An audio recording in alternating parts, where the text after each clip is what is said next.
Hello my YouTube family, hope you all are well. हमने कल जाति धर्म और लैंगिक मसले के चैप्टर को स्टार्ट किया था। आज हम इसी चैप्टर को आगे कंटिन्यू करेंगे क्योंकि बहुत लेंथी चैप्टर है, इसको कल कंप्लीट नहीं कर पाए थे। आज हम उसको कंप्लीट करेंगे। तो आज हम टॉपिक्स पढ़ेंगे। फर्स्ट हमारा रहेगा पितृ प्रधान समाज। दूसरा टॉपिक रहेगा हमारा निजी और सार्वजनिक विभाजन। तीसरा टॉपिक हमारा रहेगा सांप्रदायिकता।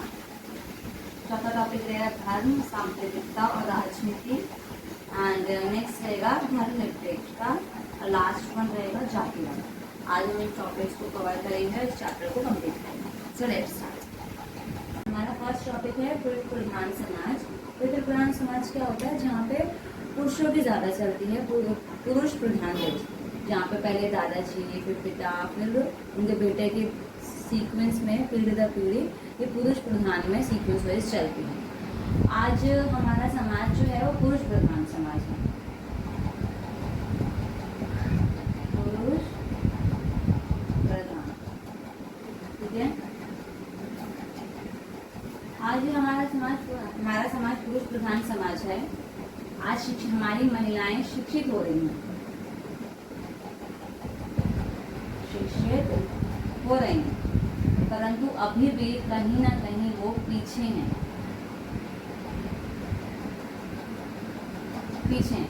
हमारा समाज जो है वो पुरुष प्रधान समाज है। वो शुरू से प्राचीन काल से चला आ रहा है, बट अब वर्तमान समय में कई चेंजेस हैं कि हमारी महिलाएं अब शिक्षित हो रही हैं, शिक्षा ग्रहण कर रही हैं, परंतु अब भी शिक्षित होने के बाद भी महिलाएं पुरुषों से पीछे हैं कई चीज़ों में, जिसकी वजह से आज भी हमारे भारत देश के समाज को पुरुष प्रधान समाज समझा जाता है, जिसे हम पितृ प्रधान समाज कहते हैं।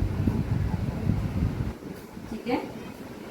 तो आपने इजी सा टॉपिक है, इजीली समझो कि जो समाज है वो पुरुष प्रधान समाज रहा है और अभी भी है, क्योंकि महिलाएं अभी भी शिक्षित हो रही हैं, आगे बढ़ रही हैं, हर क्षेत्र में तरक्की कर रही हैं, हर ऊंचाइयों को छू रही हैं।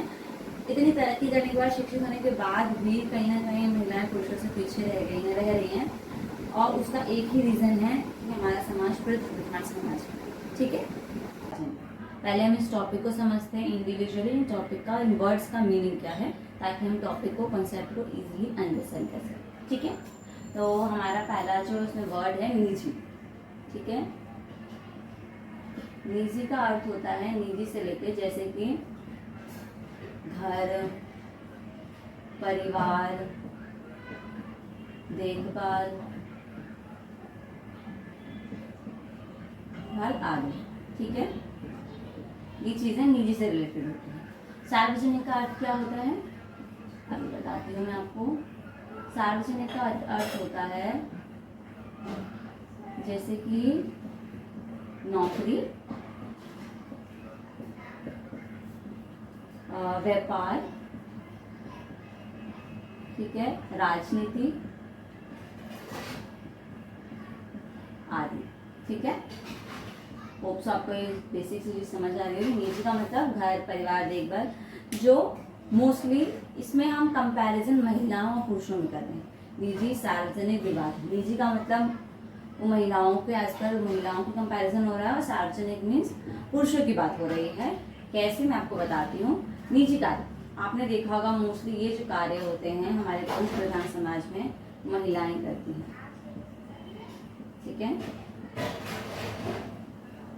और ये जो कार्य होते हैं सार्वजनिक कार्य, जो बाहर के कार्य होते हैं, मोस्टली पुरुष करते हैं। ठीक है। निजी मीन्स महिलाओं की बात हो रही है यहाँ पे, और सार्वजनिक मीन्स पुरुषों की बात हो रही है। घर, परिवार, देखभाल, बच्चों को संभालना आदि ये सब महिलाएं करती हैं, और इनके योगदान को कोई मूल्य नहीं होता, इनका कोई मूल्य नहीं होता है। ठीक है।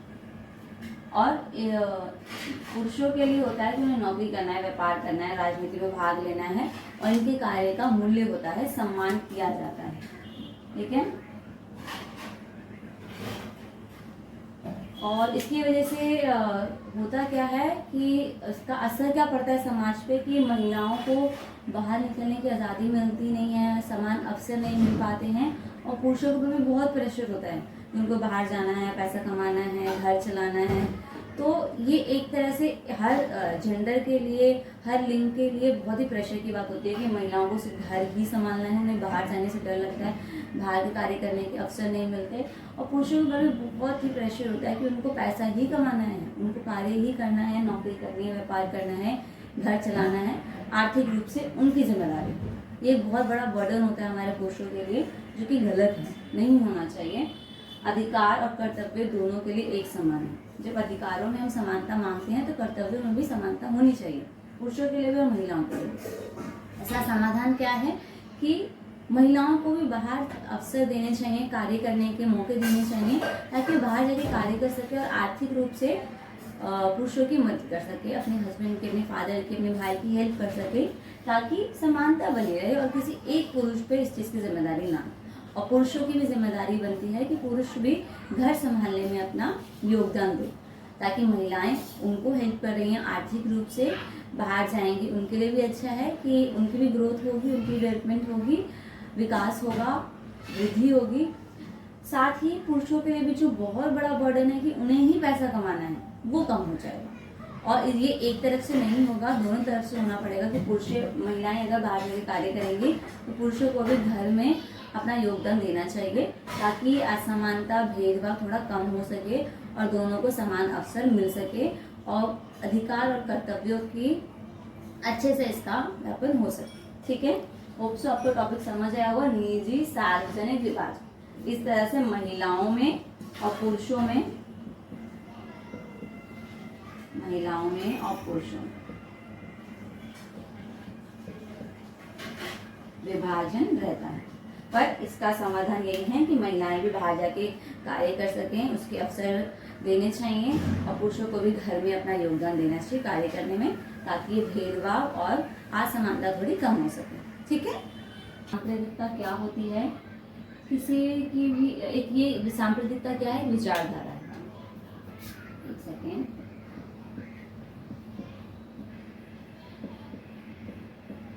विचारधारा। सांप्रदायिकता क्या है? विचारधारा है जो किसी व्यक्ति या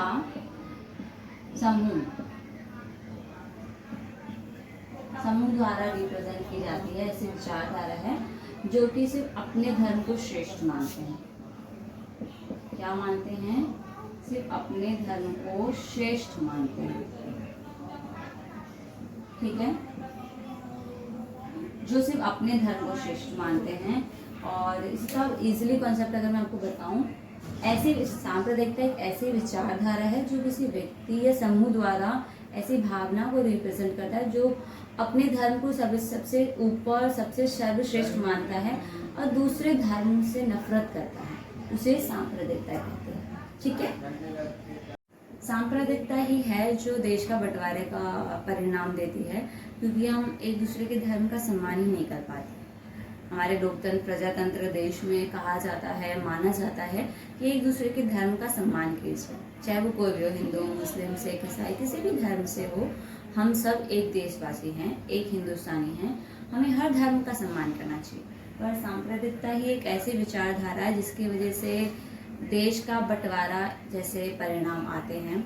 और इसका एक ही समाधान है, एक ही हल है कि लोग ज़्यादा से ज़्यादा शिक्षित हों, शिक्षा की ओर अपना योगदान दें, शिक्षित हों, पुरुष और स्त्री दोनों लिंगों का विकास हो, वृद्धि हो, शिक्षा के रूप में शिक्षित होके और प्रचार करके ही सांप्रदायिकता को समाप्त किया जा सकता है।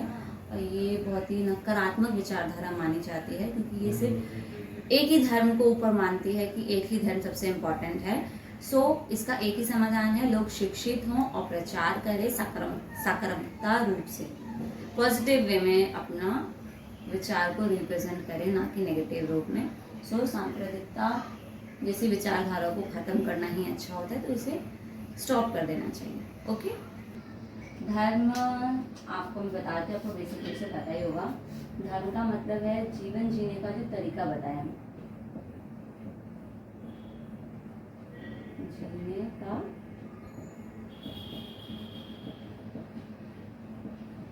जो जीवन जीने का तरीका बताया, उसे धर्म कहते हैं। ठीक है, जीवन कैसे व्यतीत करना है, कैसे जीवन जीना है, वो धर्म होता है। धर्म हमें सिखाता है, बताता है कि हमें कैसा जीवन जीना चाहिए। सांप्रदायिकता क्या होती है? जब किसी एक ही धर्म को सर्वश्रेष्ठ माना जाता है। जब क्या होता है, एक ही धर्म को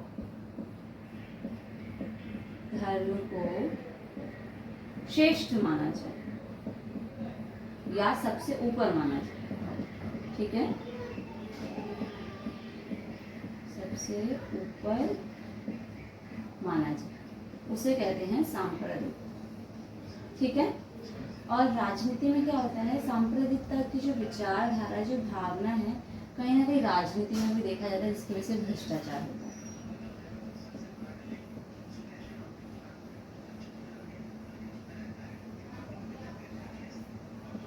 भ्रष्टाचार होता है, ठीक है, सॉरी। सांप्रदायिकता की जो विचारधारा, जो भावना है, ये हमारी राजनीति में भी देखा जाता है, जिसकी वजह से भ्रष्टाचार बढ़ता जाता है। अगर कोई नेता केवल एक ही धर्म के पक्ष में कार्य करे और चुनाव के समय में भी सिर्फ एक ही धर्म को ही सबसे ऊपर रखे और उसी के बेस पे चाहे कि उन्हें वोटिंग मिले, बहुमत मिले, तो ये गलत बात है। अगर सत्ता में एक ही धर्म का ही महत्व रहेगा तो ये गलत है। इसे सांप्रदायिकता कहेंगे और नाकर्मकता कहेंगे, जो कि गलत है, जो कि राजनीति में भी देखा जाता है, ठीक है। तो धर्म का मतलब होता है, मैं आपको ब्रीफ में दोबारा बता देती हूँ। धर्म का मतलब है जो हमें जीवन जीने का तरीका बताता है, जीवन शैली कैसी जीनी, ठीक है। सांप्रदायिकता का मतलब है एक धर्म को सर्वश्रेष्ठ मानना है, सबसे ऊपर मानना। और राजनीति का मतलब है ये जो भावना है, विचारधारा है सांप्रदायिकता, जो राजनीति में भी देखी जाती है, जिसकी वजह से भ्रष्टाचार होते हैं, ठीक है। और इसका एक ही समाधान है कि लोग शिक्षित हों और सकारात्मक रहें, एक दूसरे से प्रेम करें और एक दूसरे की सहायता करें, ठीक है। धर्मनिरपेक्ष का अर्थ सिंपल सा है कि जहाँ पे किसी भी धर्म को श्रेष्ठ ना माना जाए, सबसे ऊपर ना माना जाए, किसी का कोई पक्षपात ना हो, किसी भी पक्ष में ना हो। धर्मनिरपेक्ष का अर्थ है किसी भी पक्ष में ना होना। ये सांप्रदायिकता का बिल्कुल अपोजिट है। सांप्रदायिकता में किसी एक धर्म को सबसे श्रेष्ठ माना जाता है और यहाँ पे किसी भी धर्म को सर्वश्रेष्ठ नहीं माना जाता है, सारे धर्म एक समान होते हैं, इसे धर्मनिरपेक्ष कहते हैं, ठीक है। हमारा जो भारत देश है एक धर्मनिरपेक्ष,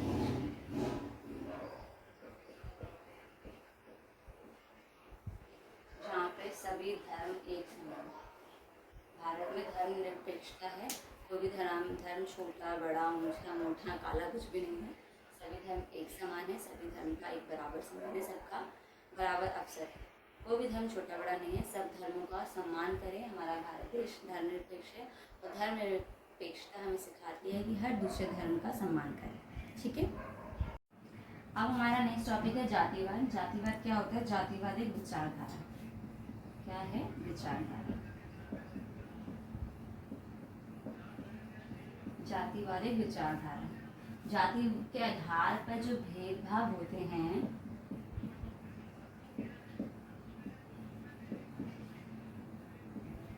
मेरी हैंडराइटिंग में ध्यान दें बच्चों प्लीज। जातिवाद एक विचारधारा है जिसमें जाति के आधार पर भेदभाव होता है। आपको पता होगा हमारे भीमराव अम्बेडकर साहब जो थे वो एक छोटी जाति से थे और उस समय में पहले टाइम पे छोटी जातियों के साथ बहुत अत्याचार होते थे। खाना खाने की, पानी पीने की, वस्त्र पहनने की, बोलने की, किसी भी चीज़ की आज़ादी नहीं थी और बहुत ही ज़्यादा अत्याचार होता था छोटी जाति होने के कारण। और हमारे भीमराव अम्बेडकर जी भी एक छोटी निम्न जाति से थे, इसलिए उन्होंने हमारे संविधान में सभी जातियों को एक बराबर रखा है। अब राजनीतिक रूप से, सामाजिक रूप से, आर्थिक रूप से छोटी जाति को और बड़ी जाति ऐसा कुछ है नहीं, जातिवाद है नहीं हमारे इसमें, जातिवाद जैसी कोई चीज़ है नहीं। बट जातिवाद एक विचारधारा है, पर हमारे संविधान के आधार पे सभी व्यक्ति एक समान है, चाहे वो कोई भी, छोटा बड़ा, अमीर गरीब, हर जाति एक समान है, ठीक है। तो कोई भेदभाव नहीं होता है, सब एक समान है, समानता सबको दी गई है। हमारे संविधान के आधार पे, हमारे संविधान में सभी एक समान हैं, जैसा कि डॉक्टर भीमराव अम्बेडकर साहब ने सबको एक समान अधिकार दिया है। कोई छोटा बड़ा, अमीर गरीब, जाति के आधार पे कोई भेदभाव, वर्ग के आधार पे कोई भी भेदभाव नहीं किया जाएगा। इस संविधान में हमें सभी को एक समानता दी गई है। जातिवाद एक विचारधारा है जिसमें जाति के आधार पर भेदभाव होता है, और हमारे भारत में जातिवाद नहीं है, जिसमें संविधान में हमारे सभी जाति धर्मों को एक समानता दी गई है। ठीक है। Everyone, thank you so much for watching my full video. Hope so आपके लिए वीडियो यूजफुल रही हो और आपको कॉन्सेप्ट्स क्लियर हुई हो। अगेन, अगर आपको कोई भी डाउट, क्वेरी, क्वेश्चंस होते हैं तो प्लीज़ कमेंट्स में ज़रूर पूछिएगा। I will be help you. And thank you so much for watching my videos. So अगर आपको हमारी वीडियोज़ अच्छी लग रही हो, कॉन्सेप्ट समझ आ रहे हैं, so like, share, subscribe. Thank you.